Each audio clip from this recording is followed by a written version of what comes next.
Olá pessoas, sejam todos e todas muito bem-vindos. Agora nós vamos trabalhar no segundo bloco, dentro da disciplina de relações interétnicas, para pensar nos dispositivos legais, né? Quais são as legislações que foram criadas a partir de uma luta, que são conquistas do movimento negro, que passaram de maneira direcionada a tratar esse debate pensando no âmbito da escola. Então, a primeira Lei de Diretrizes e Bases da Educação Nacional aqui do Brasil, ela foi publicada, ela foi publicada em novembro de 1961, e quando ela foi publicada, ela tinha 130 artigos, né? E aí, dentro desse conjunto de leis, não havia nenhuma especificação que contemplasse o debate e a discussão voltada à população negra no país. E aí nós tivemos, de 1967 a 1969, a gente tem uma Constituição Federal e ela vai propor a redução abrupta dessa Lei de Diretrizes e Bases da Educação Nacional, aonde passa a constar apenas 30 artigos. Então, 90 artigos desse texto, que era mais extenso e especificava algumas questões voltadas para a educação nacional, elas são reduzidas a partir dessa Constituição Federal. Mas aí, em 1988, nós temos a publicação da Constituição Cidadã, né, que é a Constituição que está em vigor até hoje, com várias emendas constitucionais, mas ela foi publicada lá em 1988. Quando a gente lê a Constituição Federal, existem diversas questões que faz parte de uma luta daquela população, inclusive vai enquadrar as pessoas com crime de racismo, né? A Constituição Federal prevê o enquadramento em crime de racismo, apesar de que na prática existe um número muito reduzido de ações penais que se enquadrem dentro dessas especificações, porque, segundo algumas pessoas, existe uma dificuldade de encontrar provas, né, dentro dessa conjunção de crimes. Bom, que inclusive é o que a gente vai tratar na próxima aula. E aí essa Constituição, ela vai propor a necessidade de produção de uma nova LDB, né? Uma nova Lei de Diretrizes e Bases da Educação Nacional.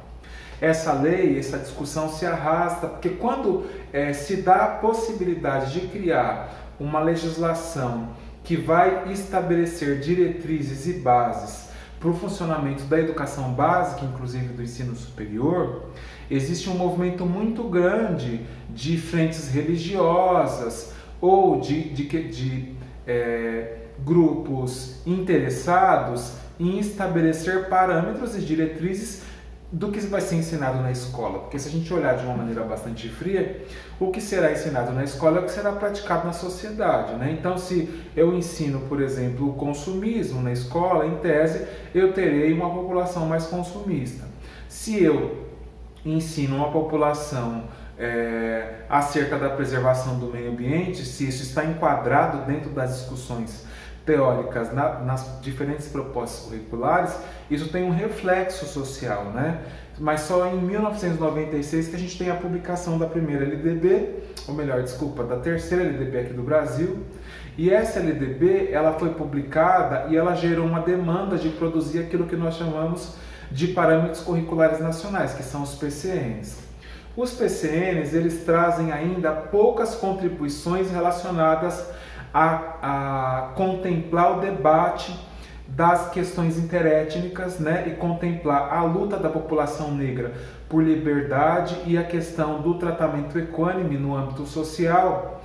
Por quê? Porque o ponto que a gente vai encontrar, o ponto alto dos PCNs, vai ser esse aqui, considerar a cultura dos diversos grupos étnicos. Mas não existe uma demanda especificada, né, circunscrita no documento, que estabeleça a necessidade desse debate pelas diferentes propostas curriculares e dentro das diferentes disciplinas que compõem o currículo. E aí, o nosso texto, o texto da apostila, vai falar da questão da política, né, de Estado aqui do Brasil, considerando todos os estados, né, considerando o país enquanto federação, que nós temos aí uma desobrigação dessa educação pública gratuita e de qualidade, e talvez alguns de nós tenhamos ainda a lembrança de que no final do século passado, final da década de 90, a educação pública ela era bastante concorrida, inclusive na educação básica, né?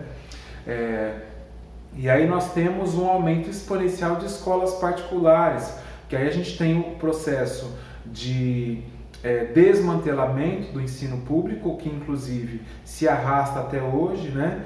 Esse desmantelamento do ensino público com falta de investimento, falta de formação de professores, né? Então isso vai refletir nesse processo desse prejuízo da educação pública, né? Que vem excluindo jovens adultos, que vai criar esse abismo social. E quando se fala desse abismo social, nós já conversamos na aula anterior, quem são as pessoas que estão empurradas, né? Que são empurradas para a periferia, né? Para a margem da sociedade. São as pessoas menos favorecidas, por conseguinte a população negra, que é oriunda da população escravizada aqui do Brasil, né? Então, dentro dessa lógica, a gente tem aí uma luta histórica para alterar a LDB a partir de 2003, e aí tem a criação da Lei 10.639, que vai incluir no currículo oficial da rede de ensino a obrigatoriedade dessa temática da cultura afro-brasileira.